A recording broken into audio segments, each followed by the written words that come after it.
First off, thank you, Chairman Allen and fellow committee members for holding a public hearing on AB 66, which establishes a Creative Economy Development Initiative grant program.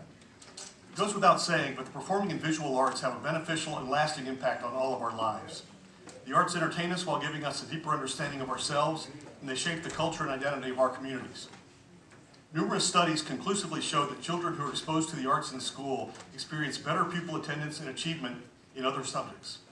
Those same studies also confirm the arts inspire creativity and self-confidence in young people, which again translates over to many other fields of endeavor. I'm proud to represent a district that has one of the most active arts communities in the state.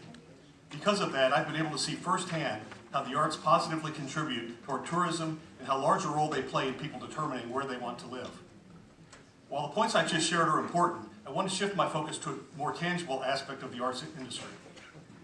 While many people may not realize it, one of the best economic development tools we have in the nation is the arts, which provide a return on investment for taxpayers that is seldom seen in other industries.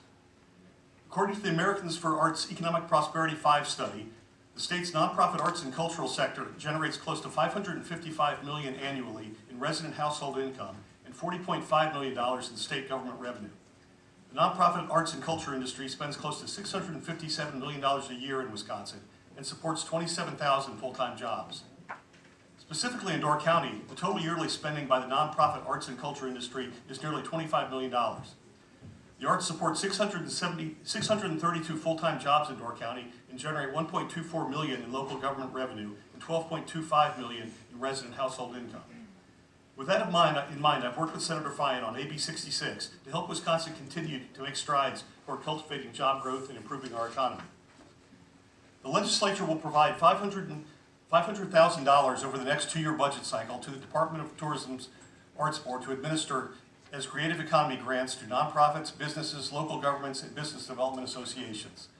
To be considered eligible, organizations must focus on promoting at least one of the following: workforce training, arts education, economic development, job creation, or people or groups whose products or services have an origin in artistic, cultural, creative, or aesthetic content. Applicants can apply for up to $40,000 through the grant program and must have secured at least a 2-to-1 match of non-state funds for their respective projects. Furthermore, the Arts Board will be required to develop a matrix to evaluate the effectiveness of the grants and report these findings to the Joint Finance Committee by May 1st, 2021. Since the legislation was put out for co-sponsorship, I've heard from many artists in my district, some of whom are with us here today. And they're excited about the potential of growing their businesses and helping move Wisconsin forward. Thank you for taking the time to listen to my testimony, and I hope you'll support this bipartisan bill. I'd also like to thank my Senate lead, Senator Fine, for all the work he and his staff did on this legislation. So after Senator Fine speaks, we'll be happy to answer questions. Mr. Chairman, members of the committee,